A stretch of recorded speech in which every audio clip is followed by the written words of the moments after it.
यहाँ पे एक लेटेस्ट डेटा है डीएसपी म्यूचुअल फंड हाउस की तरफ से। उनका रिपोर्ट आता है हर महीने। तो यहाँ पे काफ़ी इंटरेस्टिंग डेटा है गोल्ड के बारे में, और ये आपका दिमाग खोल देगा कि अगर आपने गोल्ड का फिजिकल के रूप में लाइक कॉइन्स वगैरह, ज्वेलरी वगैरह, या गोल्ड ईटीएफ के रूप में, या म्यूचुअल फंड के रूप में, या फिर मतलब जैसे भी गोल्ड अगर आपका हिस्सा नहीं है ओवरऑल पोर्टफोलियो का, सिर्फ म्यूचुअल फंड पोर्टफोलियो की बात नहीं करो, ओवरऑल आपका जो एसेट का पूरा है एलोकेशन, उसका अगर गोल्ड हिस्सा नहीं है तो आपको सोचना चाहिए फिर से एक बार। जरा देखो, एकदम दिमाग खुल जाएगा ये रिपोर्ट पढ़ के। यहाँ पे पहले हम डेवलप्ड मार्केट की ही बात कर लेते हैं। तो यहाँ पे जो डेटा की बात हो रही है वो इस सदी की बात हो रही है, मतलब 1 जनवरी 2000 से लेकर और सितंबर जो एंड हुआ है 2025 में, तब तक का, तो लगभग 25 साल 26 साल आप मान सकते हो। तो डेवलप्ड जो मार्केट्स हैं जैसे जापान हो गया, तो जापान का जो रिटर्न रहा है 2000 से 2025 तक वो ऑलमोस्ट 5% का रहा है एवरेज, और वहां पे गोल्ड का रिटर्न 12.2% का रहा है। दोनों रिटर्न लोकल करेंसी में, जापानीज येन की बात हो रही है। 25 सालों में सिर्फ 5% का रिटर्न, आपको पता ही है जापानीज मार्केट ने रिटर्न नहीं दिया, काफी टाइम से नहीं दिया, और गोल्ड ने रिटर्न दिया। गोल्ड 7% जो है आउट परफॉर्म किया है गोल्ड ने पिछले 25-26 सालों में जापानीज लार्ज कैप मार्केट को। मतलब जो मेजर इंडेक्स होता है किसी भी कंट्री का, उसी की किसी भी डेटा में बात होती है। यूके के मार्केट की बात करते हैं तो 4.6% का रिटर्न है, और गोल्ड का रिटर्न यूके की करेंसी में 11.3% है। 6.5% का आउट परफॉर्मेंस यहां भी दिखता है। नेक्स्ट अगर फ्रांस की बात करते हैं तो 4.1% का रिटर्न है, एंड गोल्ड का वहां की लोकल करेंसी में 9.9% का रिटर्न है। दोनों सिंगल डिजिट में है, बट फिर भी ऑलमोस्ट 5% की आउट परफॉर्मेंस है। नेक्स्ट कनाडा की बात करते हैं तो 7.8% का रिटर्न है, और 10% का ऑलमोस्ट गोल्ड का रिटर्न है। 2-2.5% की आउट परफॉर्मेंस यहां भी दिखती है। देन यूएसए की बात करते हैं तो 8% का रिटर्न है, एंड 10.5% का यहाँ गोल्ड का रिटर्न है, यूएस डॉलर मतलब वहां की करेंसी में। तो 2.5% की यहाँ भी आउट परफॉर्मेंस है। ऑस्ट्रेलिया के अंदर में जो आउट परफॉर्मेंस है वो लेस देन 1% की है। ऑस्ट्रेलिया के अंदर में लेस देन 1% की आउट परफॉर्मेंस है। ऑस्ट्रेलियन डॉलर में, मतलब ऑस्ट्रेलिया की जो लोकल करेंसी है, 9.8%, ऑलमोस्ट 10% का रिटर्न वहां की इक्विटी ने दिया है 20-25 सालों में, और 10.5% का रिटर्न गोल्ड का है। यही एक साल हम पहले देखते तो हमें ऑस्ट्रेलिया में अंडर परफॉर्मेंस गोल्ड की दिखती, इक्विटी की आउट परफॉर्मेंस दिखती। क्यों? क्योंकि पिछले एक साल में गोल्ड 50% से ऊपर चला गया है। ठीक है, तो एक साल में 50% रिटर्न दे देने से 10-20 साल का रिटर्न भी हाई दिखने लगता है। और यूएसए, कनाडा, ये सब जैसी जो कंट्रीज है, वहां पे गोल्ड वहां पे भी आउट परफॉर्म करते हुए गोल्ड नहीं दिखता। तो हमें ये डेटा देखते हुए समझना क्या चीज है पूरा, जब मैं कंक्लूजन आपको बताऊंगा, वीडियो पूरा देखना, क्योंकि कंक्लूजन देखना बहुत जरूरी है।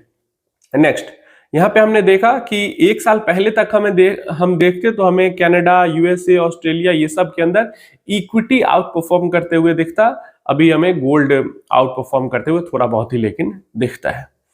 इसके बाद हम आ जाते हैं इमर्जिंग कंट्रीज की। अगर हम बात करते हैं तो टर्की का 20-25 सालों में 21% का रिटर्न रहा है वहां की लोकल करेंसी में, और गोल्ड का रिटर्न ऑलमोस्ट 30% का रहा है।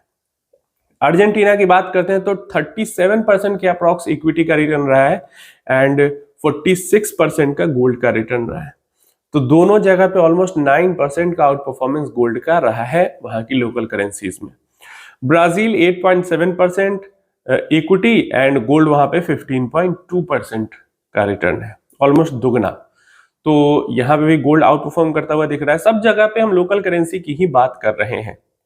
मलेशिया के अंदर 5.9% का आउट परफॉर्मेंस, पोलैंड के अंदर 5.2% का, चिली के अंदर 4.6% का, साउथ कोरिया के अंदर 4.4% का आउट परफॉर्मेंस, चाइना के अंदर 3.6% का, मेक्सिको के अंदर 2.6%, हंगरी के अंदर 2%, साउथ अफ्रीका के अंदर 1% का आउट परफॉर्मेंस, एंड इंडिया के अंदर 0.3% का आउट परफॉर्मेंस लोकल करेंसी में दिख रही है। अब कितने स्टॉक्स ने गोल्ड को बीट किया है वो भी समझ लेते हैं। इंडिया का जो मेजर एक NSE 500 इंडेक्स है, तो इन 500 स्टॉक्स में से 162 स्टॉक्स जो हैं उन्होंने गोल्ड के 14% का जो इंडिया के अंदर में लगभग रिटर्न है उसको बीट किया है। तो 162 स्टॉक्स जो है वही गोल्ड से ज्यादा रिटर्न दे पाए हैं NSE 500 में से। S&P 500 जो यूएस का इंडेक्स है उसमें से 34 स्टॉक्स ही, 500 स्टॉक में से 34 स्टॉक ही गोल्ड को बीट कर पाए रिटर्न के मामले में। देन FTSE 100 यूके का इंडेक्स है, वहां 100 में से सिर्फ 3 स्टॉक्स गोल्ड को बीट कर पाए हैं। निकेई 225 में से 6 स्टॉक बस गोल्ड को बीट कर पाए हैं, ये जापान का इंडेक्स है। और चाइना का CSE 300 में से 82 स्टॉक्स ही गोल्ड को बीट कर पाए हैं। तो आउट परफॉर्मेंस परसेंटेज में देखें तो इंडिया के अंदर 35%, USA 7%, UK 3%, Japan 3% and China 30% पे है। अब कंक्लूजन की हम बात कर लेते हैं, क्योंकि ये डेटा देख के तो आपको लग रहा है कि भाई सारा पैसा निकालो और गोल्ड के अंदर डाल दो।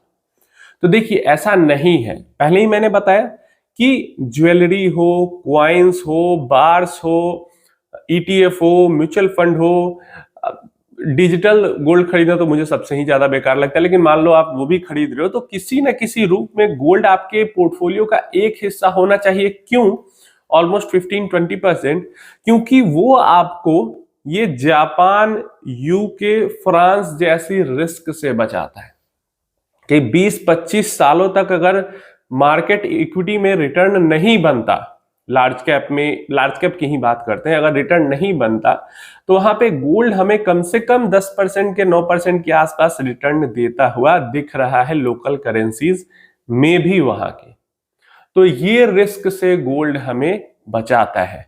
अगर गोल्ड के अंदर हम इन्वेस्टमेंट कर ले रहे हैं तो हमें इंटरनेशनल डाइवर्सिफिकेशन अगर हम नहीं भी करते हैं अलग अलग कंट्रीज में तो वो रिस्क से भी हम बच जाते हैं। क्यों? क्योंकि किसी भी कंट्री के अंदर देखो तो गोल्ड का ऑलमोस्ट 9-10% का रिटर्न बन ही रहा है, वहां की लोकल करेंसी में भी। क्लियर है? तो इसलिए गोल्ड हमें इंटरनेशनल जो रिस्क है डाइवर्सिफिकेशन का, करेंसी का, इन सब चीजों से बचा लेता है। लेकिन गोल्ड हमेशा बीट नहीं करता है इक्विटी को। काफी सारी कंट्रीज है, जैसे हम इंडिया, साउथ अफ्रीका, हंगरी, इन सब की बात करते हैं, even developed Australia, U S A, Canada, इन सब की बात जब हम करते हैं तो गोल्ड हमें अभी इनके लार्ज कैप इक्विटी को बीट करते हुए इसलिए दिख रहा है क्योंकि पिछले एक साल में 50% प्लस का रिटर्न बन गया है। और इंडिया के अंदर में तो इक्विटी मार्केट का 0 रिटर्न है, पिछले एक साल में माइनस में ही है। और गोल्ड का रिटर्न, मतलब गोल्ड और इक्विटी के अंदर पिछले एक साल में 50% से ज्यादा का डिफरेंस है, तब जाके कहीं लार्ज कैप इंडेक्स को गोल्ड बीट करता हुआ दिखता है। तो हाई रिटर्न बना के देगा इक्विटी से ज्यादा गोल्ड, इसलिए गोल्ड के अंदर नहीं इन्वेस्ट करना है।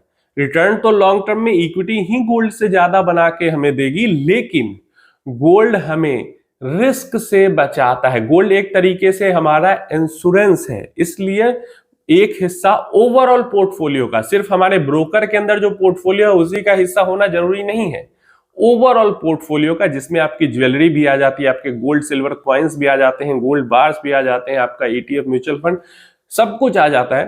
तो वो एक इंश्योरेंस की तरह काम करता है।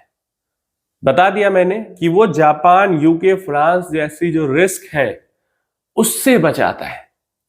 क्योंकि जापान, यूके, फ्रांस जैसी रिस्क है तो Turkey, Argentina, India, Australia, USA जैसा रिवॉर्ड भी है इक्विटी के अंदर। तो रिस्क रिवॉर्ड को एक तरीके से गोल्ड इंश्योर करता है, इंश्योरेंस प्रोवाइड करता है। और अभी जो रैली आई है गोल्ड के अंदर, ये रैली इतना बड़ा एक बार में रैली 1980 के बाद अभी पहली बार आया है। और इतनी बड़ी रैली आई है तो मुझे लगता है कि खासकर उतना बड़ा कंसोलिडेशन का फेज भी आ सकता है। पीछे हमने देखा है 10-10 साल, 8-8 साल का कंसोलिडेशन का फेज, तो इतना रैली आ गया तो अब जब सेंट्रल बैंक्स रुकेंगे खरीदना तो वो लंबे समय तक रोक के रखेंगे। तो ऐसे में म्यूटेड रिटर्न का फेज में भी गोल्ड में लंबा आएगा, लेकिन फिर भी वो इंश्योरेंस प्रोवाइड करेगा। आप अपनी राय इसके बारे में नीचे कमेंट बॉक्स में पूछ लेना, कोई क्वेश्चन हो तो, और अपनी जानकारी भी दे सकते हो। हमेशा गोल्ड को एक इंश्योरेंस की तरह देखें और उतना ही हिस्सा पोर्टफोलियो का दे। ओवर एक्सपोजर या मेन एसेट गोल्ड को न बनाएं।